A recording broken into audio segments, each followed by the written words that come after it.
ఉమ్మడి శ్రీకాకుళం జిల్లాలో మా సీతంపేట ఐటీడీఏ కూడా ఉండేది అధ్యక్ష. అయితే గత 1.5 year గా ఇక్కడ పెద్ద సమస్య వచ్చింది అధ్యక్ష. పార్వతీపురం జిల్లా కలెక్టర్ గారు జనరల్ బాడీ సమావేశాన్ని పెట్టాలా, లేదంటే శ్రీకాకుళం జిల్లా కలెక్టర్ గారు జనరల్ బాడీ ఐటీడీఏ సమావేశాన్ని పెట్టాలా తర్జన భర్జన అవుతున్నారు అధ్యక్ష. ఎందుకంటే జిల్లా పునర్విభజన అయినప్పుడు అంటే జిల్లా కలెక్టర్ గారు చైర్మన్ అవుతారు అధ్యక్ష.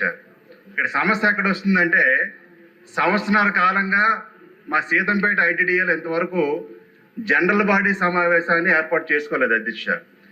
సీతంపేట ఐటీడీఏ పరిధిలో సుమారుగా 20 మండలాలు టీపీఎంఈ మండలాలు ఉన్నాయి అధ్యక్ష. అందులో శ్రీకాకుళం జిల్లాలో ఉన్నాయి, అలాగే పార్వతీపురం జిల్లాలో ఉన్నాయి అధ్యక్ష.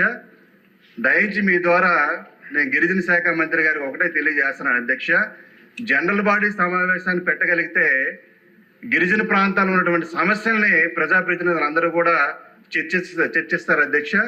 ఈ సమావేశాన్ని జరిపించాల్సిందిగా మీ ద్వారా గిరిజన శాఖ మంత్రి గారిని కోరుతున్నాను అధ్యక్ష.